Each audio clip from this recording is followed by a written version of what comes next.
My son, who is well paid, and you, who has no job and plays around every day, don't match well. From now on, I will live here with my son. So, you get out of here now. It was a rare day when my husband, who usually stays in his room, was out. The intercom rang loudly. When I opened the front door, that was what my mother-in-law said. Huh? In the first place, you should open the front door as soon as the intercom rings. You really are a useless wife who can't do anything. Sorry, I was working and didn't notice. You lied to me like that again.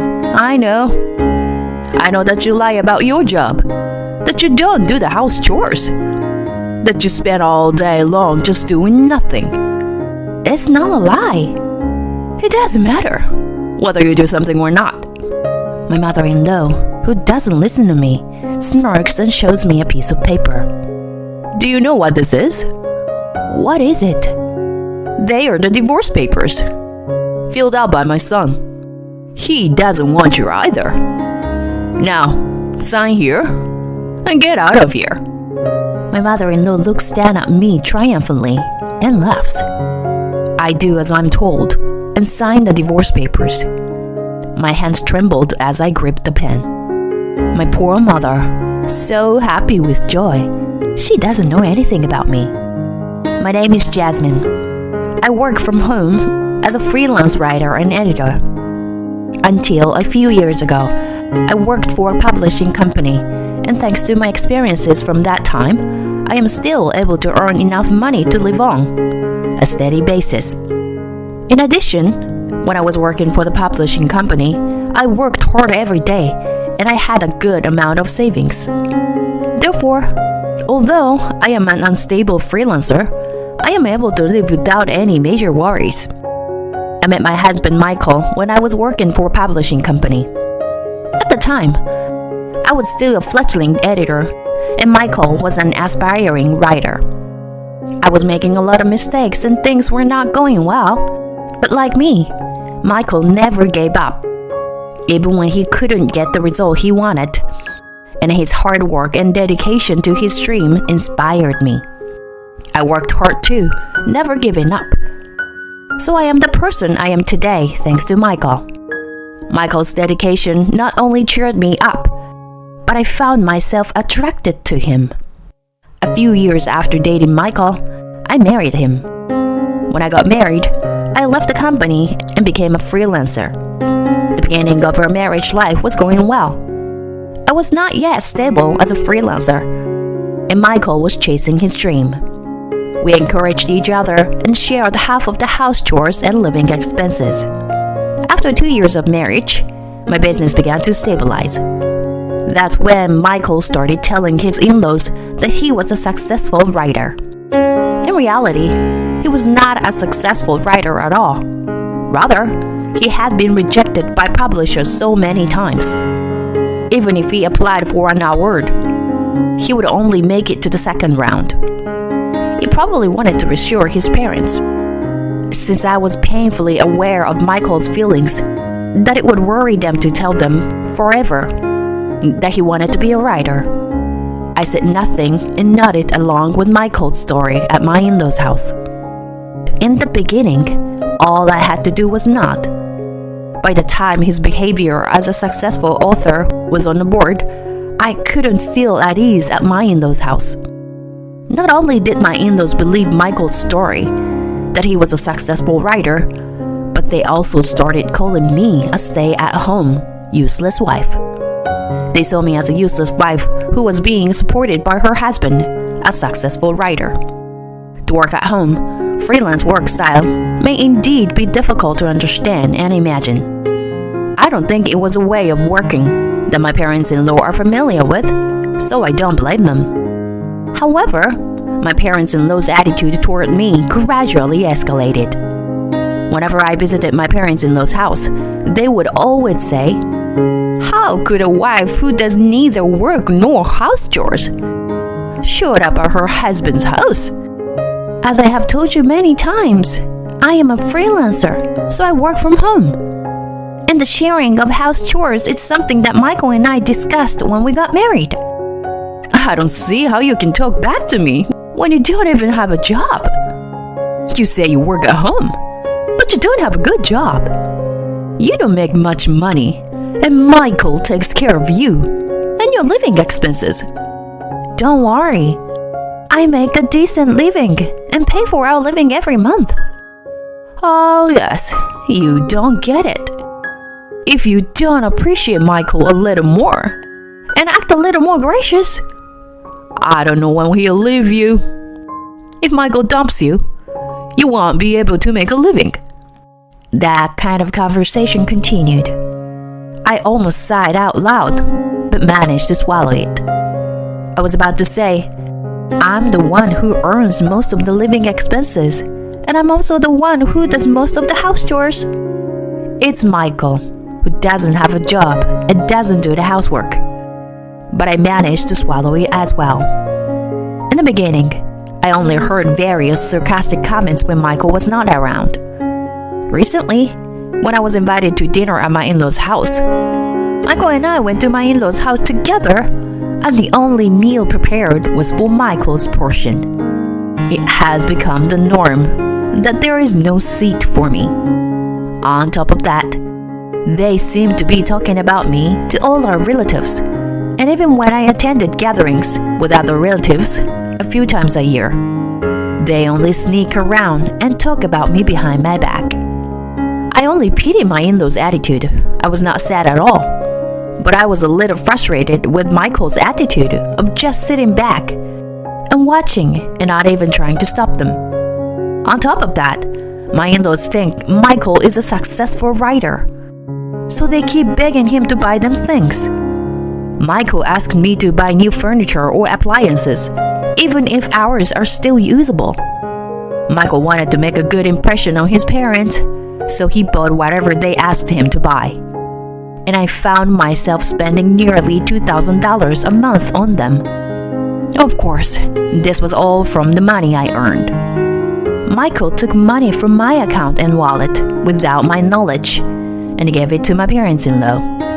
I turned blind-eyed when it was a small amount, but when it became too much for me to overlook, I said, "Michael, please don't spend my money without my permission." But Michael just looked at me as if he was annoyed with me. "You work from home and have an easy job, don't you?" "What?" "It's like you're playing around and getting your money with it. You earn money from just playing around, so why not spend a little on my mother? Don't be stingy." "Michael, did you think of my job that way?" "Yes, I think it's an easy job because you get paid by staying at home every day." "I can't believe you thought that about me, Michael." Michael walks into his room, laughing out loud. As I watched his back, I noticed that this was my limit and that I cannot endure more. I will divorce him. I'd always believed that Michael was the one who was on my side, no matter what my in-laws said. So I managed to do my best. But even Michael was making fun of me like this. And I am aware of everything. I know that Michael spends hours a day in his room, but he never writes a single word of his manuscript and spends his days playing computer games. When I first met him, he was more serious about his work than anyone else, and he was eager to write something as interesting as possible. But now I don't see a trace of that. The dedicated Michael I loved is gone. And now all I have is Michael with his in-laws making fun of me. I decided to secretly look for an apartment for a single person. While looking for a new home, I gradually organized my personal belongings and prepared to leave anytime I wanted to. A little while later, I found an apartment that looked good and had already previewed it. One day, my mother-in-law came to our house while Michael was out. She rang the intercom with great enthusiasm, and as soon as the front door was opened, she sat down on a sofa in the living room, as if it were her own. "Jasmine, you get the hell out of this house." "What are you saying out of nowhere? I've been telling you for a long time that you were unemployed and still do not do any of the house chores. You are nothing more than a useless wife. There's no way that Michael, a successful writer, is compatible with you. So, as I have said many times, you were mistaken about that. Besides, my mother-in-law interrupted me and continued talking. If you leave this house, I will live here. That way, I can cook meals for Michael every day, and I don't have to take care of that woman. That woman? My husband's mother, Michael's grandma. She's so picky about the seasoning when I cook for her, and the dust when I clean. I can't live with her anymore. So I decided to stay here with Michael and have the woman go to a nursing home somewhere. How are you going to pay for a nursing home?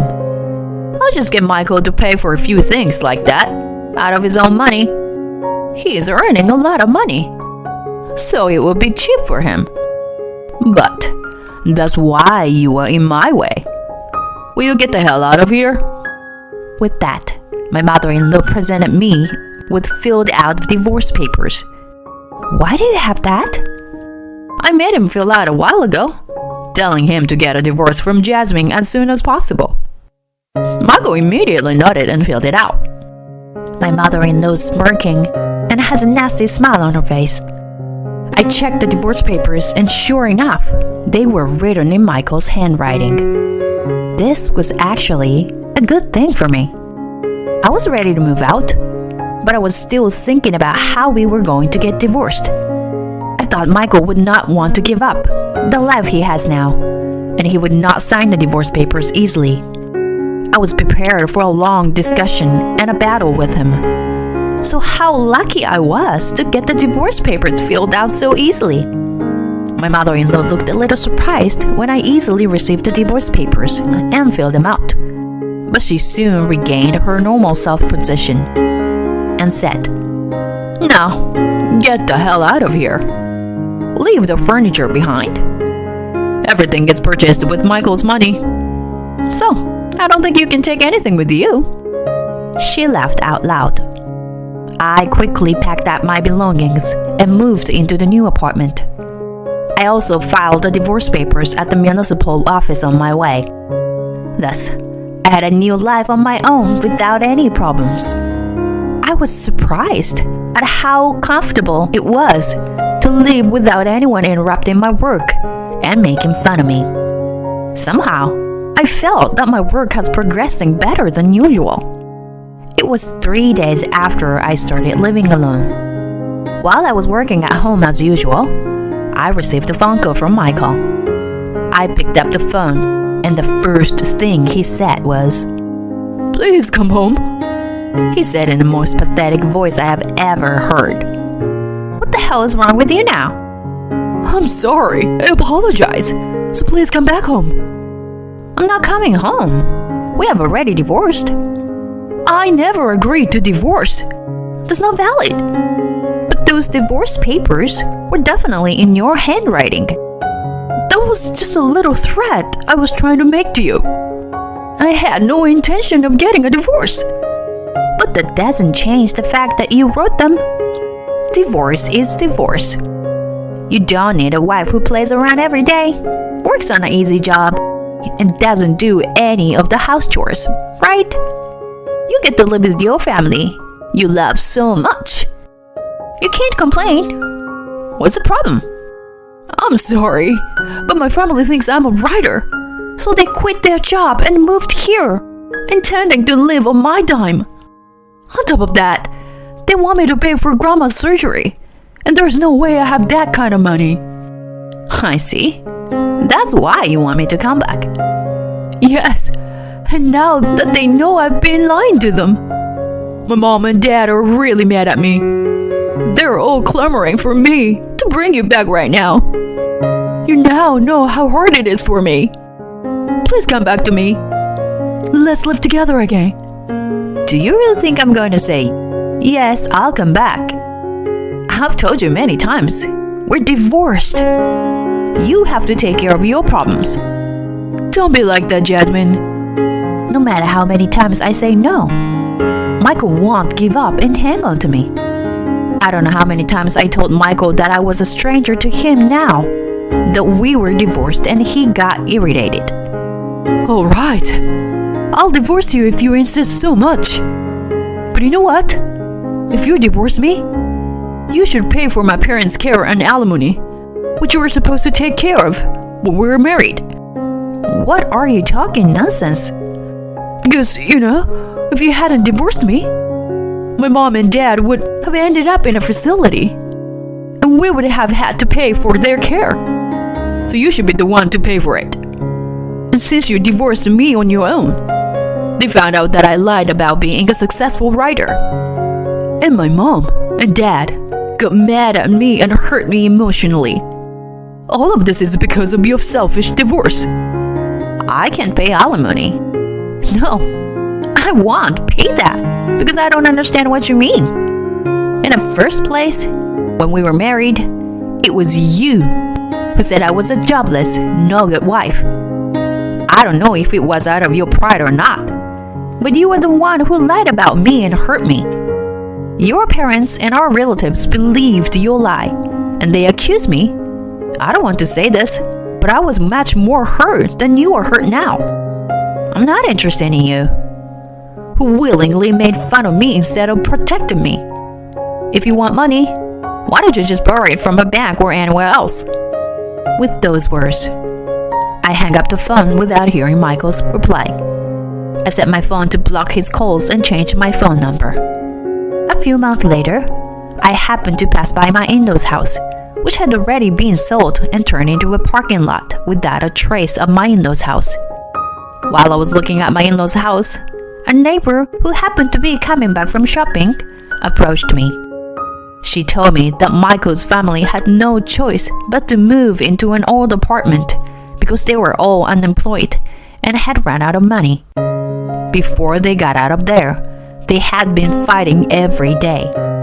They were famous in the neighborhood because it was loud enough to be heard outside. And they were annoyed by the noise until late every day. The neighbors even called the police. She patted me on the shoulder and said, "You had a tough time too," and hurried off.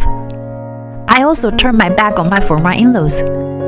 Michael started to lie to look cool, and then he couldn't correct his lie. And the gap between the truth and the lie grew bigger and bigger as he continued lying. I never thought it would end like this, but it's a much more interesting turn of events than the novels Michael writes. It is so common for a small happening to lead to a terrible end. But I wonder if Michael, who wanted to be a writer, couldn't have imagined it. Fact is stranger than fiction. I feel a little sorry for him, that he ruined himself by lying to his parents for his glory and self-satisfaction. But I am going to learn from him so that I don't end up like him.